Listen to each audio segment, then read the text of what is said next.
Hello everyone, welcome back to my YouTube channel. आज की class के अंदर जो 17 जनवरी को कुमार गौरव सर के द्वारा आपकी फुल पत्ती वाली क्लास करवाई गई है, तो उसका हैंड रिटन नोट्स के रूप में रिवीजन करेंगे। तो ये क्लास है वो आपको लास्ट तक देखनी है। इस क्लास की पीडीएफ है वो टेलीग्राम पे मिल जाएगी। टेलीग्राम का लिंक इस वीडियो के कमेंट सेक्शन के अंदर पिन कर दूंगी। तो चलो बिना टाइम वेस्ट की क्लास की शुरुआत करते हैं क्वेश्चन नंबर 1 से। भारतीय नौसेना ने किसके साथ में पहला नौसैनिक द्विपक्षीय अभ्यास अयुल्या का आयोजन किया है? तो थाईलैंड के साथ में। तो हाल ही में भारत और थाईलैंड के मध्य ही एक अभ्यास हुआ है जिसका नाम है अयुल्या। तो जो अयुल्या है इसका अर्थ क्या होता है? तो अपराजय इसका अर्थ होता है। और भारत की तरफ से इसमें आईएनएस कुलिस ने भाग लिया है। तो ये भी वेरी इंपॉर्टेंट है, इसको भी याद रख लीजिएगा कि भारत की तरफ से किसने भाग लिया है? तो आईएनएस कुलिस के द्वारा ही। लल्लन टॉप क्वेश्चन देखते हैं। गरुड़ शक्ति समुद्र शक्ति अभ्यास का आयोजन भारत और इंडोनेशिया के मध्य किया जाता है। सिम्बैक्स अभ्यास भारत और सिंगापुर के मध्य। मित्र शक्ति भारत और श्रीलंका के मध्य। अफीम के लिए गोल्डन ट्रायंगल, तो ये 3 देश हैं, म्यांमार, लाओस और थाईलैंड। बिम्स्टेक और आसियान के 2 कॉमन देश कौन से हैं? तो म्यांमार और थाईलैंड है।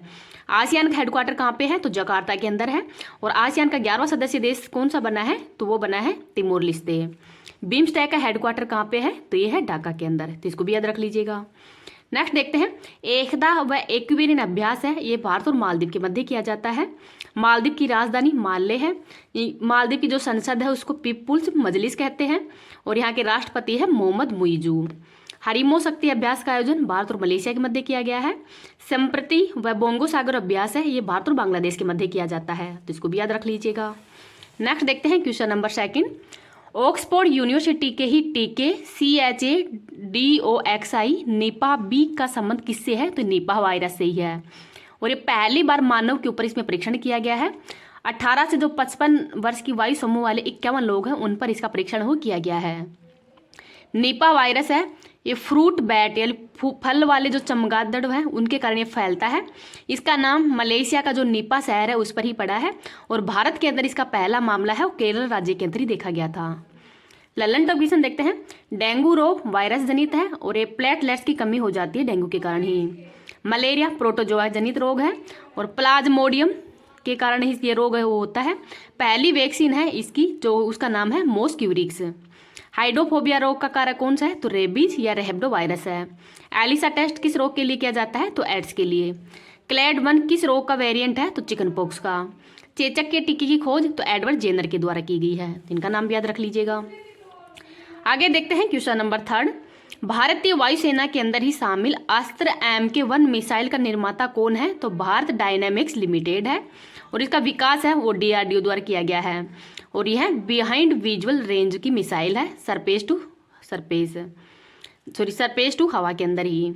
लल्लन टॉप क्वेश्चन देखते हैं। प्रबल क्या है? तो इसका निर्माण कानपुर के अंदर किया गया है और ये लंबी दूरी की गन है। इनको भी याद रख लीजिएगा। अगर आपको ये क्लास पसंद आ रही है तो प्लीज़ आप इसको ज़्यादा ज़्यादा लाइक एंड शेयर कर देना। अभी तक चैनल को सब्सक्राइब नहीं किया तो प्लीज़ चैनल को सब्सक्राइब कर लेना। आपके लाइक शेयर और सब्सक्राइब करना है बस, वो ही मेरे लिए तो मोटिवेशन है।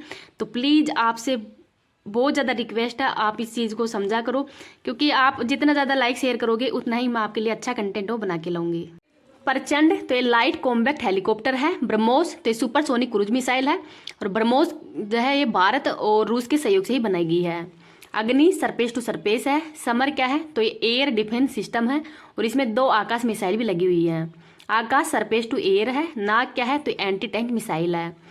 C295 परिवहन विमान है, ये भारत ने स्पेन से लिया है और अब इसका निर्माण है वो वडोदरा गुजरात के अंदर किया जाएगा। स्पेन की कंपनी एयरबस व भारत की जो टाटा कंपनी है उन दोनों के सहयोग से ही इसका निर्माण है वो भारत में किया जाएगा। हेलीकॉप्टर निर्माण की सबसे बड़ी फैक्ट्री है तुमकुर कर्नाटक के अंदर स्थापित की जा रही है HACL के द्वारा ही। तो इसको भी याद रख लीजिएगा। क्वेश्चन नंबर 4 देखते हैं। सर्वाधिक 150 अंतर्राष्ट्रीय T20 मैच खेलने वाले पहले पुरुष क्रिकेटर कौन है? तो इनका नाम है रोहित शर्मा। और सेकंड कौन है? तो पॉल स्टर्लिंग है। तो ये मैच कहाँ से किन के मध्य हुआ था? तो भारत और अफगानिस्तान के मध्य हुआ था, इंदौर मध्य प्रदेश के अंदर ये। तो इनको भी याद रख लीजिएगा। लल्लन टॉप क्वेश्चन देखते हैं। T20 क्रिकेट के अंदर ही सर्वाधिक विकेट किसने लिए हैं? तो टीम सऊदी के द्वारा लिए गए हैं और ये न्यूजीलैंड के खिलाड़ी हैं। वनडे में सर्वाधिक शतक विराट कोहली के द्वारा लिए गए हैं और 50 मतलब इनके द्वारा ही बनाई गई है। स्वच्छता सर्वेक्षण के अंदर ही 1 लाख प्लस में पहले स्थान पर इंदौर और सूरत है। राज्य के रूप में महाराष्ट्र है। खैबर दर्रा कहाँ पे है? तो ये अफगानिस्तान के अंदर है। अफगानिस्तान की राजधानी काबुल है। आगे है क्वेश्चन नंबर 5।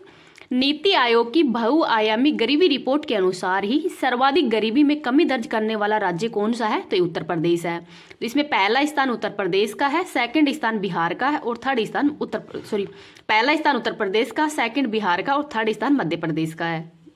तो इसके अंदर जो पिछले 9 वर्ष के जो आंकड़े हैं उनका यह अध्ययन किया गया है। 2013-14 से 2022-23 के आंकड़े लिए गए हैं। तो इस रिपोर्ट के अंदर बताया गया है कि 24.8 करोड़ लोग हैं वो गरीबी से बाहर हो गए हैं और 17.89% है वो गरीबी कम हुई है।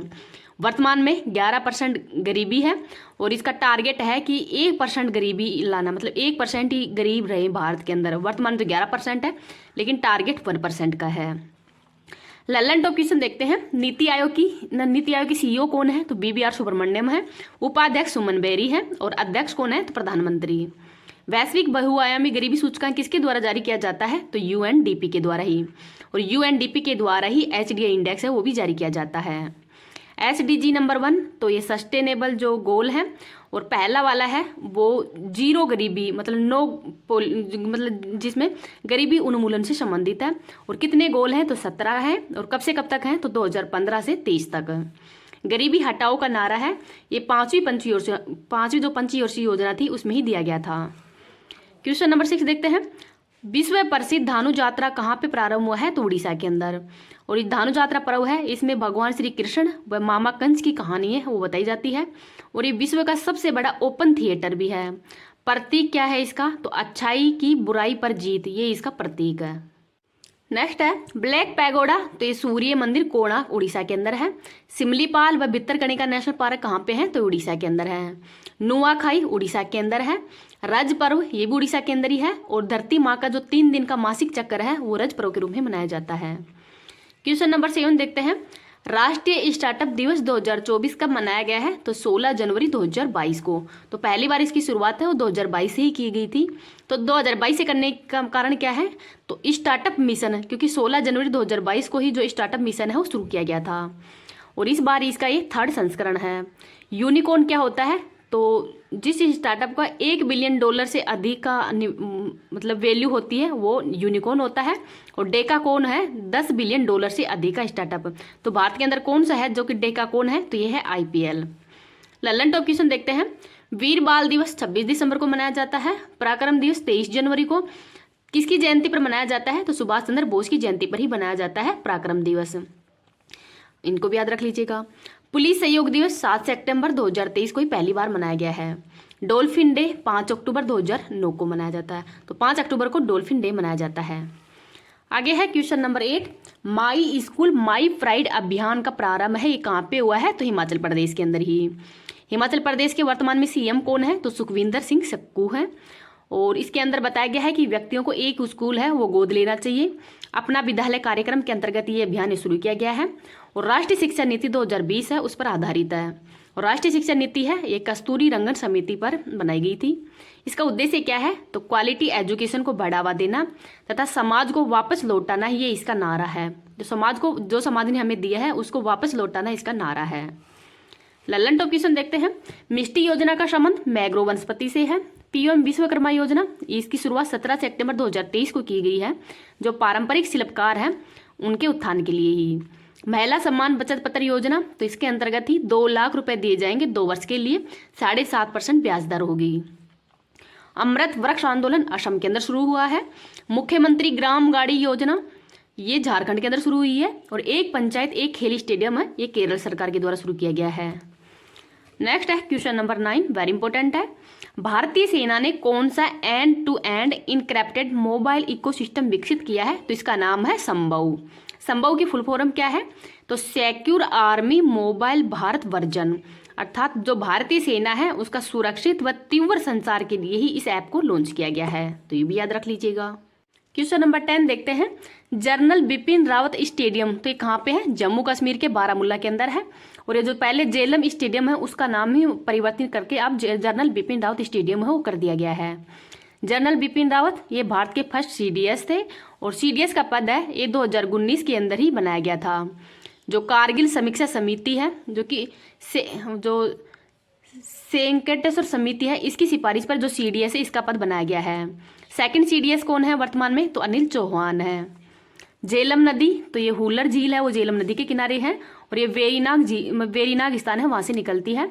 झेलम झील नदी को वेदों के अंदर वितिस्ता भी कहते हैं। तो झेलम नदी है, इसको वेदों में वितिस्ता भी कहते हैं। लल्लन टॉप, सचिन तेंदुलकर प्रतिमा वानखेड़े स्टेडियम मुंबई के अंदर स्थापित की गई है। नरेंद्र मोदी स्टेडियम तो अहमदाबाद के अंदर है, पहले इसका नाम मोढेरा स्टेडियम था। ग्रीन पार्क स्टेडियम कानपुर के अंदर। कलारी है इसको जीआई टैग दिया गया है, तो कहाँ का है, तो जम्मू कश्मीर का है। क्वेश्चन नंबर 11 देखते हैं। ग्वाटेमाला के राष्ट्रपति कौन बने हैं, तो बर्नार्डो अरेवेलो बने हैं। और एक ग्वाटेमाला ये है कहाँ पे है, तो ग्वाटेमाला है ये उत्तरी अमेरिका महाद्वीप के अंदर ही है, तो उत्तरी अमेरिका महाद्वीप के अंदर स्थित देश है, तो ये भी याद रख लीजिएगा। अब आज की क्लास है वो यहीं समाप्त होती है। आपको ये क्लास कैसी लगी है प्लीज कमेंट सेक्शन के अंदर ही बताना है। Thank you. अब भारतीय संविधान देख लेते हैं कि भारतीय संविधान के अंदर कितने भाग हैं और कौन से भाग के अंदर किसका उल्लेख किया गया है, कौन कौन से अनुच्छेद हैं। तो संविधान का भाग नंबर 1 ये संघ व उसके राज्य क्षेत्र से संबंधित है, और इसके अंदर अनुच्छेद आते हैं 1 से लेकर 4 तक। भाग नंबर 2 नागरिकता से संबंधित है, और अनुच्छेद है 5 से लेकर 11 तक। भाग नंबर 3 के अंदर मूल अधिकार, और मूल अधिकारों के अंतर्गत अनुच्छेद है 12 से लेकर 35 तक। भाग नंबर 4 में राज्य के जो नीति निर्देशक तत्व से संबंधित है, और अनुच्छेद आते हैं 36 से लेकर 51 तक। और भाग नंबर 4 कैक के अंदर मूल कर्तव्य से संबंधित है, और अनुच्छेद है 51 कै, तो 51 कै मूल कर्तव्य से संबंधित है। भाग 5 ये संघ राज्य संबंधित है, और अनुच्छेद आते हैं 52 से लेके 151 तक। तो अध्याय नंबर 1 के अंदर कार्यपालिका, और कार्यपालिका के अंदर अनुच्छेद आते हैं 52 से लेके 78 तक। संसद, तो संसद में है 79 से लेकर 122 तक। अध्याय नंबर 3 राष्ट्रपति की विधायी शक्तियां, तो अनुच्छेद है 123। अध्याय 4 के अंदर ही संघ की न्यायपालिका से संबंधित है, और अनुच्छेद है 124 से लेकर 147 तक। अध्याय 5 के अंदर ही भारत का नियंत्रक एंड महालेखा परीक्षक है, और इसके अंदर अनुच्छेद है 148 से लेकर 151 तक। तो इम्पोर्टेंट है ये अध्याय, ये इनको भी देख लेना। अब भाग नंबर 6 राज्यों से संबंधित है, और अनुच्छेद है 152 से लेकर 237 तक। तो साधारण अध्याय नंबर 1 में साधारण तो 152, कार्यपालिका से संबंधित तो 153 से लेकर 167 तक है। राज्य का विधानमंडल, तो राज्य का विधानमंडल है अनुच्छेद 168 से लेकर 212 तक। राज्यपाल की जो विधायी शक्ति है वो अनुच्छेद नंबर 213 के अंतर्गत है, इसके अंतर्गत ही वो अध्यादेश जारी करता है। राज्यों के उच्च न्यायालय, तो ये अनुच्छेद 214 से लेकर 232 तक है। अधीनस्थ न्यायालय, तो अधीनस्थ न्यायालय का उल्लेख है 233 से लेकर 237 तक है। अब देखते हैं भाग नंबर 7, तो भाग नंबर 7 है ये पहली अनुसूची के भाग ख के राज्य थे, जो कि 7वें संविधान संशोधन के द्वारा इनको निश्चित कर दिया गया, इनको हटा दिया गया है, और ये अनुच्छेद आता है 238, इसको हटा दिया गया है। आगे देखते हैं भाग नंबर 8 है, ये संघ राज्य क्षेत्र से संबंधित है, और इसके अंदर अनुच्छेद है 239 से 242 तक। भाग 9 के अंदर पंचायत से संबंधित है, और पंचायत के अंदर अनुच्छेद है 243 से 243 ओ तक है। आगे है भाग 9 क के अंदर नगर पालिकाएं हैं, और अनुच्छेद नंबर 243 पी से लेकर 243 जेड जी तक हैं। आगे देखते हैं भाग 9 ख के अंदर सहकारी समितियां हैं, और सहकारी समितियों के अंदर अनुच्छेद है 243 जेड एच से लेकर 243 जेड टी तक है। तो सहकारी समिति है 243 जेड एस से लेकर 243 जेड टी तक है। आगे देखते हैं भाग 10 है, तो भाग 10 अनुसूचित एवं जनजातीय क्षेत्रों से संबंधित है, और अनुच्छेद है 244 से 244 कै तक है। भाग 11 के अंदर संघ और राज्यों के बीच में संबंध है, और अनुच्छेद है 245 से 263 तक है। अध्याय 1 विधायी संबंधी, तो विधायी संबंधी है 245 से 255 तक है। प्रशासनिक संबंधी, तो अनुच्छेद है 256 से 263 तक। आगे देखते हैं भाग 12, तो भाग 12 वित्त संपत्ति सुविधाएं व वाद से संबंधित है, और अनुच्छेद आता है 264 से लेकर 300 कै तक है। तो इसमें वित्त संबंधी अनुच्छेद है 264 से 291 तक। उधार लेन संबंधित है 292 से 293 तक। और संपत्ति सुविधाएं अधिकार दायित्व बाधाएं और वाद हैं 294 से 300 तक हैं। संपत्ति का अधिकार तो 300 के अंतर्गत आता है। पहले संपत्ति का अधिकार वो मौलिक अधिकार था, जिसको कि 44वें संविधान संशोधन 44वें संविधान संशोधन के द्वारा हटाकर इसको संपत्ति के अधिकार के अंतर्गत शामिल, मतलब कानूनी अधिकार के अंदर शामिल कर दिया गया है। तो 300 के अंतर्गत आता है। आगे और देखते हैं। भाग 13 में भारत के राज्य क्षेत्र के भीतर ही व्यापार, वाणिज्य और समागम का उल्लेख है और अनुच्छेद आते हैं 301 से 307 तक। भाग 14 संघ और राज्यों के अधीन सेवाएं हैं और अनुच्छेद है 308 से 323 तक। इसके अंदर सेवाएं संबंधित हैं 308 से 314 तक और लोक सेवा आयोग का उल्लेख है अनुच्छेद नंबर 315 से 323 तक। तो इम्पोर्टेंट है, इनका नाम याद रख लेना। आगे देखते हैं। भाग 14 क के अंतर्गत अधिकरण और अनुच्छेद आता है 323 क से लेकर 323 ख तक। भाग 15 में निर्वाचन से संबंधित है और अनुच्छेद है 324 से लेकर 329 क तक। भाग 16 कुछ वर्गों से संबंधित विशेष प्रावधान है और अनुच्छेद है 330 से लेकर 342 तक। भाग 18, तो भाग 18 है वो राजभाषा से संबंधित, भाग 17 राजभाषा से संबंधित है। तो इसके अंदर ही अनुच्छेद आते हैं 343 से 351 तक। तो संघ की राजभाषा का उल्लेख अनुच्छेद नंबर 343 से 344 है। प्रादेशिक भाषाओं का उल्लेख अनुच्छेद 345 से 347 है।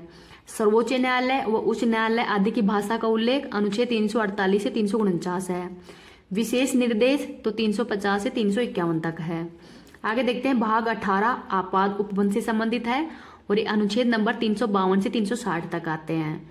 भाग 19 प्रकीर्णन से संबंधित है और अनुच्छेद आते हैं 361 से लेकर 361 से 367 तक। भाग 20 के अंदर है संविधान का संशोधन और इसके अंतर्गत अनुच्छेद आता है कौन सा 368 है। भाग 21 में अस्थायी संक्रमणकालीन एंड विशेष उपबंध से संबंधित है और अनुच्छेद आता है 369 से 392 तक है। आगे देखते हैं।